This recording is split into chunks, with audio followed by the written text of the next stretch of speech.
ব্রাহ্মণবাড়িয়া কসবায় ভাগ্নিকে ধর্ষণ চেষ্টায় মামার নামে মামলা। ব্রাহ্মণবাড়িয়া জেলার কসবা থানার মিহারি ইউনিয়নের সিমরাইল 5 নম্বর ওয়ার্ডের বেদনের বিরুদ্ধে একাধিক গণমাধ্যমে সংবাদ প্রকাশিত করায় সাংবাদিক দিন ইসলামের উপর অতর্কিত হামলা। জাহাঙ্গীর এবং তার ছেলে মারুফ অতর্কিত হামলা করার চেষ্টা করেন।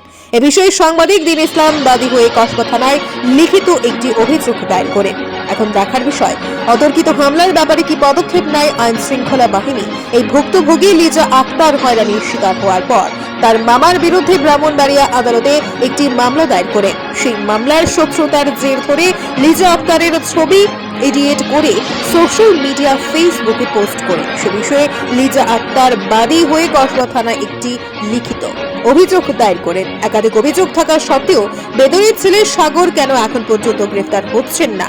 জাহাঙ্গীরের অতর্কিত হামলায় জীবন সংশয়ে আছেন সাংবাদিক দিন ইসলাম। জাহাঙ্গীরের ছেলে মারুফ হাতে অস্ত্র নিয়ে আক্রমণ করার চেষ্টা করেন সাংবাদিক দিন ইসলামের উপর।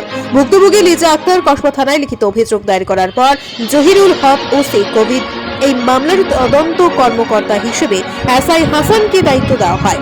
এসআই হাসান দীর্ঘদিন হওয়ার পরও তাকে একাধিকবার 1 নাম্বার আসামি বেদন মিয়ার ছেলে সাগর একাধিকবার তদন্ত কর্মকর্তার সাথে কথা বলে সাগরকে অ্যারেস্ট করানো যায়নি, তার পেছনে রহস্য লুকিয়ে আছে বলেন ভুক্তভোগী লিজা আক্তার। এখন দেখার বিষয়, সংবাদ প্রকাশিত হওয়ার পর কি পদক্ষেপ নেয় কসবা থানার পুলিশ।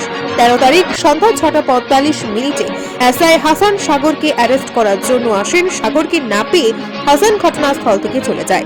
এসআই হাসান যাওয়ার পর বেদনের মেয়ে সাইমা আক্তার, বেদন মিয়ার ছেলে সাগর মিয়া এবং বেদনের বউ মিলে ভুক্তভোগী লিজা আক্তারকে মারধর করেন 13 তারিখ 6:07। এ বিষয়ে হাসানকে অবগত করার পরও তার কোনো পদক্ষেপ নেই এসআই হাসান। এখন দেখার বিষয়, সংবাদ প্রকাশিত হওয়ার পর কি পদক্ষেপ